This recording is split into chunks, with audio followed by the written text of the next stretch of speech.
Welcome to EWA's FIN-LYT podcast. EWA is a fee-only RIA based out of Pittsburgh, Pennsylvania. We hope all listeners of this podcast will benefit as we deep dive into complex financial topics that we will make simplified for you. And we hope that this really serves as a catalyst so that you can make the best financial planning decisions for your family and also save time.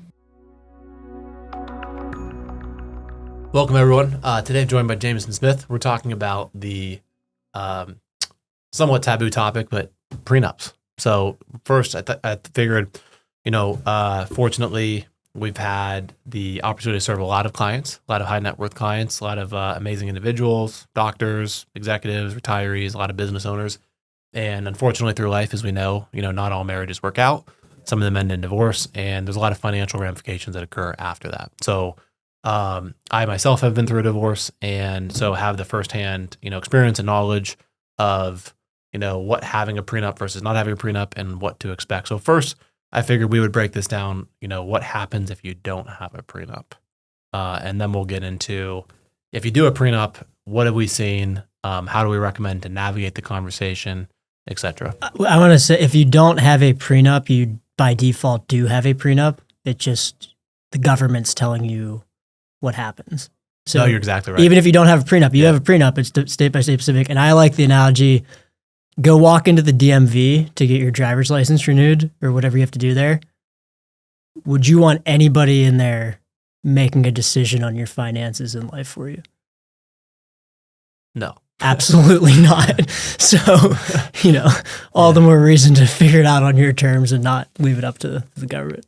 Yeah, this is a very tough topic, because I think a lot of males, and females are the same. They could have different assumptions in their mind. Is this person with me because of the money I make? And that could be male or female. Does this person have the right intentions? Is this person, if that it's not the breadwinner, are they going to provide for me? If it's a second marriage, or they just care about their kids, do they actually care about me? So there's a lot of therapy type stuff that goes into this. It's not just about the finances. So we're going to talk about both, because we're fortunately, close enough with our clients. We're not therapists. We're not attorneys. We'll just put that off the get-go, but we've seen this enough. Yeah. We've analyzed it. We've helped people navigate it. We see how certain professionals could take advantage of situations as well and drag this out. So, all right, should we get started? Yeah. So let's talk about, it's state by state specific, but the Pennsylvania law. So in Pennsylvania, if you have no prenup and you get divorced, what happens? Yeah, and so this is just generalities. Again, not attorneys. In generalities, we've seen it's going to be a minimum of 50-50 of asset splits. So if you have $1 million, each spouse keeps $500,000. That's number one. Now, where that can get really difficult is if there's a breadwinner that also owns a business, because that business may be worth $10 million, maybe spitting out profits of $1 million, and that gets part of the divorce. Well, that's $5 million right there. It's not liquid. Well, $1 million after taxes is maybe, 580, so let's just call it 600,000. Well, that would take like over 10 years to take. Now we're taking to buy out your ex. You're taking 10 years of profits and giving them right to just to buy out half of your business. That's going to stunt anything you want to do in your business. That's going to stunt any growth, any ideas, any downturn. Like talk about tariffs or market downturns, you have no wiggle room whatsoever. And so when we've seen this get really nasty, we've seen forensic accountants get involved, value businesses. And now it's like, and this can lead to just absolute disasters. Paying hundreds of thousands of dollars in fees to figure this all out. And then ultimately, so that's the kind of catastrophic scenario. Sometimes if you're the breadwinner, you could give up this like 60% of your assets, depending on state by state. And again, the really dangerous part of that is if you have non-liquid assets. So typically what we see is that there's a balance sheet will get created. Those will be adjusted. Most attorneys or courtrooms will take 25% off for IRA balances that are pre-tax. So they'll adjust the tax values. And then they'll look at, who's going to stay in the house, or maybe sell the house and split those proceeds. And from there, it's a really negotiation between two attorneys if you go down that route. Now, we'd recommend go down a peaceful route, work with an advisor, come up with a balance sheet, have amicable conversations. If you have kids, just make what's the best interest of my kid. It's a really centering question, how to make it through this without a lot of side rails that could occur. So you do that balance sheet analysis. Let's just say things get split 50-50. That's step number one. Step number two is figuring out what alimony is going to be. Now, alimony is, there's some formulas for it, but that's highly negotiable as well. You could put it as part of a higher asset split. You could do it over a couple years. I believe, nope. So mine we did without any courtroom. We've never been in a courtroom. Me and my ex-wife were very amicable. We have a goal of, co-parenting our daughters, now 6.5, as well as possible. And so not to say there was lots of disagreements and assumptions that were made, but I've seen friends or clients go through the process in courtroom and have things dictated to them. And, for me, just give myself an example, putting my ego completely aside and just what's best for my daughter, best interest for her. Abby's having a relationship with her dad, with her mom, and having, two loving households, right? So if you keep that in the forefront and just say, well, this is what's going to happen anyways, just, figure it out as adults. So alimony is often negotiable. And then what's not, the only thing that can always change is child custody. So, most like Pennsylvania will revert to 50-50. Now, if one parent is like unfit, it could go to more. And then the child support. So if there's one breadwinner, it's a formula, and you can just Google this, but it can be a monthly payment until the child is age 18. And that can be revisited, based upon tax returns or, based upon a courtroom. And that can get really nasty real quick. So we have seen it work out where there's just a general agreement of like, hey, I'm the breadwinner, I'm going to pay for, and this is not something you have to do, but if you have an amicable situation, I'm going to pay for college, I'm going to pay for like the private school or whatever. I'm going to give you X amount per month until 18 and just try to have an understanding if things come up. That's the best case scenario. The worst case scenario I would say is you end up in a courtroom. Lose half your assets. Lose half your assets. 30 to 40% of your income's going. A couple times a year you're ending up in a courtroom, and the courtroom is dictating exact dates of when you get each other, exact amounts. You're handing in your tax returns feels like an audit, like a IRS audit. Yeah. And then it just gets really nasty. And the only people that really win in that case are your attorneys, because then they're more fights, more hours, more bills, versus you could probably end up in a much smarter position if you just are able to communicate. I'm going to say this firsthand as well. I'm not saying, I've done anything perfectly. I mean, messed up many ways along the way. But I think the nice thing about the arrangement, if you can do it amicably, is you can just, instead of having a courtroom schedule, say, hey, I plan on taking vacation X. Can I make up these days on X? And having a clean communication system that's in the benefit of your kid, you can end up in a A+ result versus like a F result. Because one of the big variables that impacts the pay is if it's 50-50, again, you can do basically what you just said, split the assets. If one parent proves that they have more than 50% custody, they can be obligated to receive more money from the other spouse if they're the breadwinner. And here's the dangerous part about that. Then you basically are playing detective on what did your spouse do, their whatever, common thing will be like drugs, alcohol, and now you're playing detective, and now it's like your kid is going to see the parents in a courtroom fighting all the time, and then you think about, well, what's the result going to be for the kid when they're outside of the house? And it's just not a good situation. Yeah. Forget the money, forget the attorneys, forget the courtroom. Think, okay, what is the best situation for my kid? And like, that ain't it. Yeah. I'm a child of divorced parents, so I grew up living that. And I saw it. And it's not, I mean, how did that experience affect you today? Well, a lot of ways, but we don't need to get deep into it. But it's not what you want. Not what you want. Yeah. Okay. But I mean, obviously you've turned that into a superpower and you're, but highly independent, autonomous. But the reality is a prenup can help you avoid all of this except the child custody and the child support. If you have a prenup and you have kids together and they're below the age of 18, you could still end up in a courtroom. But the nice thing is all the asset splits are already done in the prenup. All of the, the alimony arrangements are done. Prenup or postnup. A prenup would be you sign the agreement before you decide to get married. A postnup, I ended up doing it. You sign the agreement after you're married. You pretty much said, hey, if we end up in divorce, once you say it, it inevitably probably you will. And that's, hopefully that's for the best, and we wish each other peace in your next chapters. But the reality is, if you don't have these agreements in place, it can be highly the unknowns can be astronomical. And if you're a breadwinner or not, I mean, if you're not a breadwinner, you're wondering, am I going to be okay? Oh yeah.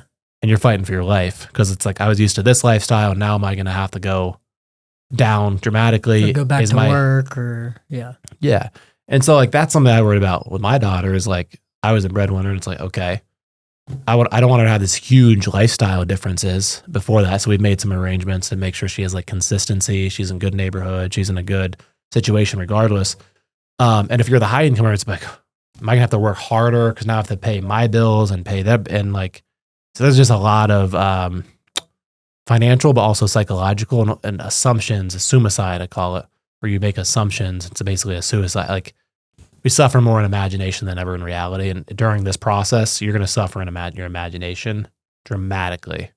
And you add a contentious, like attorneys that are fighting for you, it's going to go up 10x. Yeah. So let's talk about what a prenup is then. So it's essentially, you know, prior to getting married, you're saying, okay, if we get divorced, here's how we're going to decide what happens so that the government doesn't tell us what happens when things are really emotional and we don't like each other anymore and things can get really, really crazy. So yeah, anything, I mean, what we can talk ways to structure, but anything else to add on why this is important? Yeah, I think, you know, the how you bring it up is super important. Some people don't believe in them.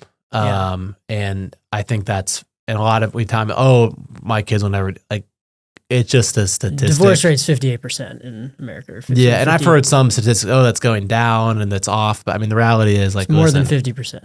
We've seen probably 30 or, I mean, we work with like what?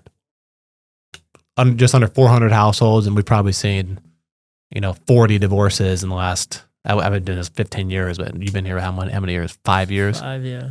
I know you've seen probably 20 of them at this point. So it happens, and it does happen to the unexpected, completely unexpected. So a lot of variables that can go into this, but we recommend, in general, follow if you have religious beliefs or whatever, but we recommend having a plan in place, and having a plan in place means a prenup. And the prenup could be extra fair. I mean, it could be more generous than it was before, but then it kind of alleviates, hey, if we have disagreements or if we decide this relationship work, we're not going to let money be the deciding factor of this. Yeah, I think how you frame it, like you said, is really important. But the purpose of it should, my opinion, how do you protect both parties? How do you make sure both people are taken care of on your terms so that the government doesn't tell you how? And there's different ways to do that, and there's a lot of variables and a lot of.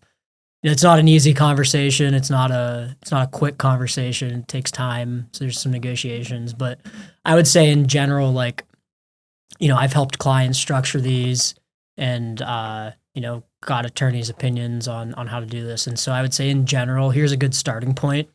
And then you negotiate from here is number one, whatever assets you bring into the marriage at the time you're married, hypothetically, say, Matt, me and you are getting married. You come in. Can we please not use that as a hypothetical? All right, hypothetical. Let's say you and your girlfriend are getting married. Okay. What assets I bring in at the time. Hey, I love you. I'm never going to marry you. Are mine, and what assets she brings in at the time are hers. If we get divorced, those assets are mine, those assets are hers. Anything that's accumulated jointly after marriage gets split 50-50. From there, wipe out alimony completely, or that's where you can negotiate, if a spouse is going to stop working, how do we take care of them? The one thing you cannot avoid, like you said, is child support. So if you could theoretically structure the prenup where you have the assets split, you're avoiding alimony, and maybe they're getting taken care of with the assets they're getting. That, if one spouse is higher income earning, they're working, the other spouse is not. You're giving them part of your assets, which you generated the income to earn. But you can't avoid child support. So if there's a child involved, the child support's going to be whatever the state says it's going to be. Yep. And so the further thing, I mean, I've heard that, and I've heard, I've seen, and I would recommend. Now, there's pros and cons to all of this. So I think the more simple one arrangement would be anything in your name, whether it was accumulated before or after the marriage, stays as yours. Anything in her name before or after the marriage stays as hers. Anything put in joint name is split 50-50. So this one's clean because, like, you could hit a huge business, or she could hit a huge business during the marriage. You could decide to do that business together. The pro of that is it's clean. If you see your marriage is kind of going south, Keep it in your name. yeah, you could keep in your name, and that could be a definite pro. It could definitely be a con, because if instead of working you out, you're kind of like using that as a scapegoat. So again, there's no perfect arrangement. No, there's no perfect arrangement. But this does give more flexibility. And then, you tried it. Basically, the arrangement there was like you'd keep all your stuff in your name. She'd keep all the stuff in her name before marriage. And then the kind of understanding would be as the relationship's going, well, you try to do everything jointly from there. Like you stuff money into a joint account, you own your house joint, maybe business joint. But you have a business that's already, because the business is really a dangerous one. It can be so volatile. You got to keep that out of the equation. But that's one other way. The other way I've seen it is like if we stay married a certain number of years, I personally don't like this, because then I feel because then I feel like, is someone going to stay in it for the wrong reason? Yeah. So it'd be like you could say like 0 to 5 years, there's nothing. I'm just making this up. You can stretch this if you want, but 0 to 5 years, there's nothing. 5 to 10 years, they get 25%, 10 years on, 50%, something of that metric of the longer you stay married, the more the other person gets. So let's just say, so in Pittsburgh, I think a common would be, let's just say like a doctor marrying so someone like, let's say, so the woman is making, and this is a real life example, is making like $500,000, and then the husband was making like $100,000. And so this case, it was a 60-40 asset split. And then she had to pay, it was a pretty high number. It was like $5,000 or $6,000 a month between alimony and then child support. That was with no prenup. And that was like, she was trying to pay off school loans. And that one was pretty tough. We started working with them obviously well after they were married, but navigating that one ended up being fine, but it was, drawn out, attorneys, contentious, and we had laid out a plan initially of like, hey, here's probably what's going to happen. Just do this, and let's not. And exactly that happened within like 99%. But then they drew it out for 2 years. So the attorneys like walked away with like $250,000 instead. But anyways, I think the other consideration too is you have to realize, like, let's say you have that example 500, 100, and then let's say you start having kids, and the person making 100,000 decides to stay at home. And if that person stays at home, they're kind of like pausing their career. And then let's say you get divorced and you have a really strong prenup that protects that $500,000 income earner. Well, now that person, if all they get is child support, will they be able to live? I mean, hopefully they'll be able to get another job. Lost, however many years of their career. Income. And now it's like they're not going to be able to replicate that lifestyle. Their kids are used to the lifestyle. So now their kids even want to be at the house. There's all these variations. I think a good prenup has to figure out, asset. You're getting married because of you want to be, two become one. You want to become a unit and a partnership, and so you want to make sure you maintain that feeling, but you also want to make sure you protect if that partnership fails, so both parties are protected. So I think a good prenup should focus on the relationship, assuming it's going to work, but then having kind of the backup plan if it doesn't work, but making sure that both spouses feel safe while they're in it and safe if they exit it. Now, if they exit it in that example, I would say there should be a lifestyle plan. Not like the prenup shouldn't like attack, like, I need half your business. It should be like, okay, no, I'm going to make sure that if we have kids together, that you're able to live a similar lifestyle that you were used to. It doesn't have to be like that high. Like, so there has to be these really detailed, tough conversations and that there's, go into it. Like we said, there's no perfect solution. I haven't got to the point where I have to structure a prenup quite yet, but you're already talking about it. I think, I think it's a good thing to, understand and not shy away make from a big it. mistake. But I think one idea I've heard from an attorney that might, to me right now, makes a lot of sense is like a one-time percentage of net worth at the time of divorce. So, let's say someone has $5 million and you're going to, give them 25% of that. So that's what? 1.25. Yeah, 1.25 one time. Obviously, if there's a kid involved, you're paying child support, and then you're done with it. Ideally, whatever. And again, I just made that number of 25%. Whatever the percentage is, enough that person is good, and you're still good, and both people are okay. But that's one solution I think that could make a lot of sense. And yeah, there's no. It's very case by case. There's no right answer at all. Yeah, absolutely. So I think we talked about a lot about, so the other important aspect too of, a prenup could be generational wealth. So if one spouse is going to be inheriting a business or real estate or other valuable assets. If those assets go straight to you, let's just say hypothetically, let's say you inherited a couple $1 million and then it just goes straight to your name and you don't have a prenup, and then you get divorced after the fact, those are now marital assets. And so your wife, if you get divorced, would be, eligible for at least half of that. That's a good point. I've heard this a number of times from high net worth clients that are older with kids, is when we're doing their estate planning, they, obviously we're doing trust planning to try to protect this, but they're adamant about, we're having conversations with our children that like, you have to get a prenup if you want to inherit this money. And the interesting thing about that too is you kind of get a feeling when you're doing those conversations of how those parents feel about their kids' marriages at the time. Yeah. But it's like, no, that one's fine, but that one we need to try. And so there's like, we call them backdoor prenups, where like if you're a parent passing on millions of dollars to your kid, you can put it in a trust, an irrevocable trust. So if your kid doesn't have a prenup, then it stays in the bloodline. Now that kid could decide to take it out of the trust, or you could say, interest only out of the trust. So there are ways to protect. But again, I think a very conversation full of paradoxes, because it's like money should be supporting life by design, not like dictating other people's decisions. So these are very artful conversations. So do you think generalities here, what do you think everybody should have a prenup? I think just the people that get divorced should have a prenup. just the people that die should have life insurance. I'm just kidding. That's tough. I don't want to make a generality. I would say as long as it doesn't get in the way of your personal values or belief or religious beliefs, then I would have a prenup. I would have it very well thought out. I'd make sure that both parties walk away feeling good about it, feeling unified in the marriage they're about to go into. And if it turns into a contentious conversation, or one spouse like, I'm not getting married, it's probably a good thing. It's probably, if I wouldn't have a tough conversation, there's going to be conversations 10 times harder than a prenup that happen during your marriage. And so I'd say it's a pretty good stress test of how well you communicate, and if you communicate well during tough times. Yeah. And one other example I just thought of, I had a client divorced like 5 years ago, I think, and he runs a couple successful businesses. And while he was married, he was reinvesting all of the profits back into the business. So he was living on maybe $300,000 a year when he was married. So comfortable lifestyle, but not wasn't taking out as much money as he could have. And so 2 years ago, sells his business for a lot of money.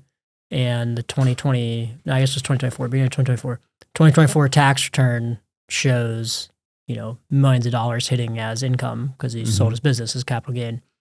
And so now there's a fight over, well, your tax return last year says you made $10 million. We're entitled to a bunch of money. Crazy amount of child support. And he's like, well, a lot of my money went to taxes to put, up from that business sale. He walked away with, a few $1 million. He's comfortable, but that income wasn't there at the time of marriage. And so it's like, if there's no prenup in place, those types of things can happen where, you have to pay some of that back pretty much. So they're going after the child support, or they're going after because of the income jumping, or they're going after actual.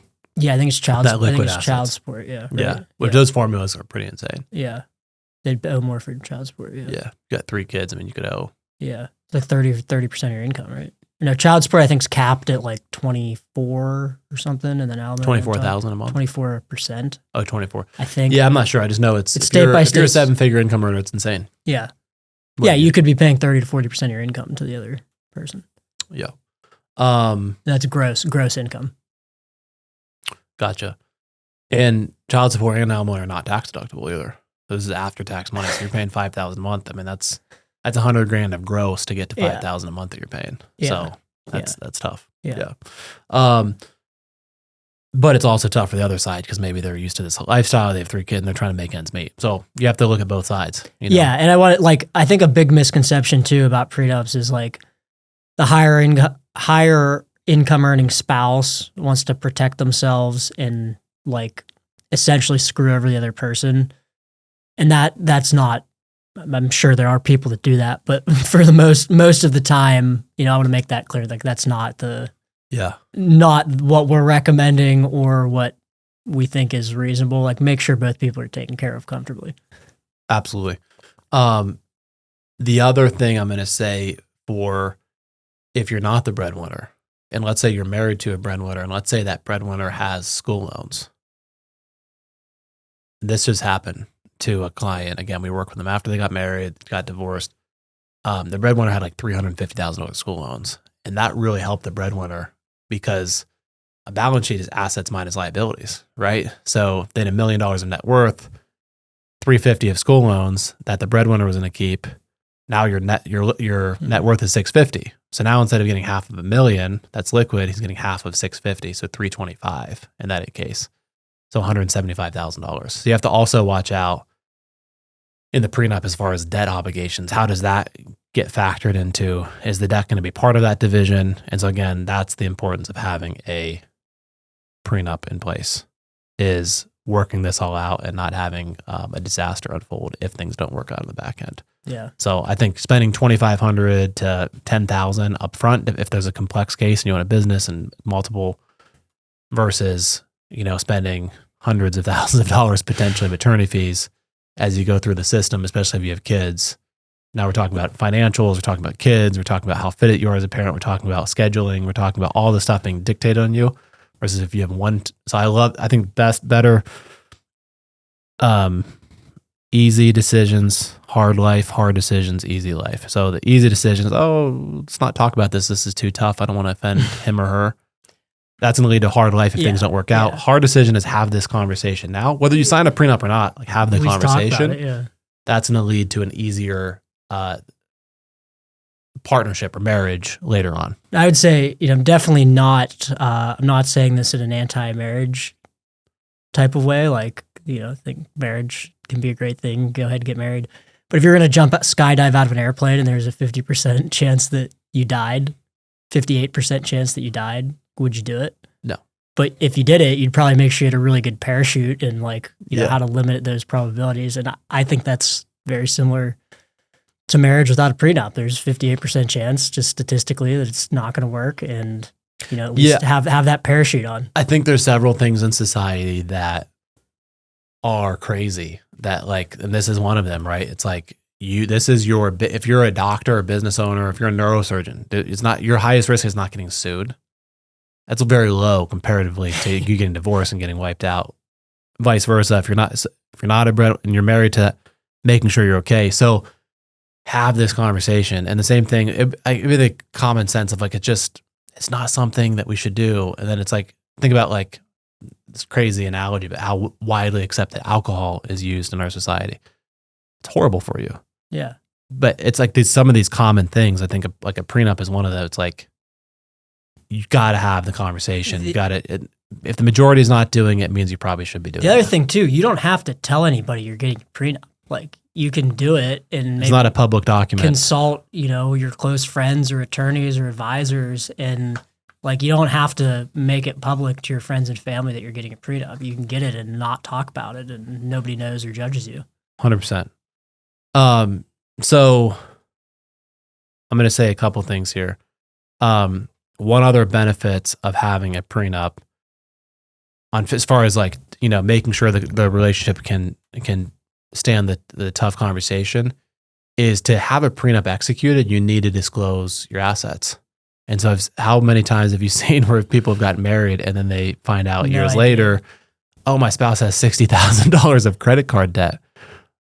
Wouldn't that be nice to know up front? Wouldn't that be nice to know that my spouse is telling me the truth about this? Yeah. And that's not a personal example. It's just we've seen that happen. And a prenup forces full transparency into what is the number one stress in America, which is financial stress. So I think any relationship, whether it's marriage, business, anything, transparency and honesty and truthfulness is kind of the key to vulnerability is the key to doing that. And so there's no better way than to have the conversation and open the books up and here 100%. You go. And I think the opening the books up and full transparency is super important. Then also just the mere fact of having the conversation, whether you sign a prenup or not, have the conversation before things get stressful. Because once they get stressful, you're not always operating at the highest level. And it's a weird thing too, like love and marriage, like you're the closest you've ever been to somebody. They're your life partner. They know everything about you. Yep. All of your secrets. And then all of a sudden that flips and like all of those things, like, and we've seen this, all of those things that were sacred between you and your spouse now are public information in a courtroom that's being used against you. So it can get messy really quickly and emotional and go south. Absolutely. So generally speaking, 6 to 12 months before you get married, this should not be a last, the week before the marriage. Private, calm setting, not during wedding planning. And then I would just frame the conversation about it's our future together. It's protecting. I plan on being with you for the rest of my life, but statistically, let's make sure that we're both on the same page. And this conversation will clearly show if you're not on the same page. Should be part of your financial plan, involve your financial advisor. Typically, in some states, you don't have to get 2 attorneys. You could have one, but generally speaking, you're going to want to have each party to have their own attorney. I think the framing that you tell your attorney is going to be super important, because the more you fight, the more the attorneys bill. So if you have the conversation, there's lots of good resources out there. Talk to an advisor that has the knowledge. Say, what should this look like in general? And then just have the attorney say, hey, I know this may not be fair. I just want I want your opinion, but I want you to sign off on this, and keep it as peaceful as possible. Yeah. Yeah. And that's in general, attorneys, if you go with a strategy, you're going to save money because you've already thought it through, and it's just like, hey, look this over, and there's not a lot of back and forth and hourly bills. Yeah. And do it yourself. Don't involve, if you're inheriting a bunch of assets, but the worst thing you can do is have both your parents involved. Yeah, and now, don't do that. Yeah, it's a good stress test of are you ready to get married? Yeah. Can you have conversations between the two of you without involvement, public surveying everybody else, their opinion and what they've done? Yeah. I think that's potentially a red flag. Yeah. So, okay. Any other thoughts before closing up? I think the reality is have the conversation. I think this is a fit for most people, as long as it doesn't go against your religious or beliefs. Yeah, I think just in general, there's a bad stigma on prenups just in society, and have the conversation. And again, it's to protect both parties. It doesn't have to be something where somebody else is not getting taken care of. But I just think there's a lack of understanding that if you don't have a prenup, you have a prenup with the government. So it's people don't fully understand how it actually works if you get divorced. So educate yourself, research your state, and see hey, what actually happens if we don't have this in place, and then go from there and build it how you want it.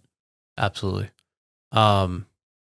And again, I think the privacy could be important, because your parents or her parents or partner's parents could be totally for this or totally against it. So it's just a highly polarizing conversation that I think if you get it right, you'll hit a sweet spot. And if you get it wrong, it'll give you the opportunity to learn how to communicate during tough times. And too, once this is in place, you can review these and change them whenever you want. So your prenup can turn into a postnup. Yeah. Yeah. You can make adjustments after you're married. We've seen that happens all the time. You're feeling really good. Say, someone's on a second marriage and they're like, I really want to protect myself. And then they get married, and then the wife's or the husband's not happy, and they're feeling good. They can adjust it, make it more. There's a huge income increase. They can adjust it. That's happened all the time. That could be a whole nother, we didn't even think of this. That could be a whole nother episode. If you're on your second marriage and you have a lot of wealth, how do you do this? That's an even more complicated, nuanced situation. I think that the prenup, the need for a prenup in general is probably even more important on your second marriage, because your assets have already gotten split in half once. Now it's twice. And now if you're trying to protect kids, but also settling that next partnership, making sure that everyone is provided for and protected, and feelings, financials, all kinds of things get at competition with each other during that. So and I could be wrong on this, but I think I'm almost certain the probability of a divorce on a second and third marriage is way higher than it goes higher. Yeah. And there's some people now that are that arguing with those statistics. Reality is it's a greater than 50% probability for any marriage in America historically.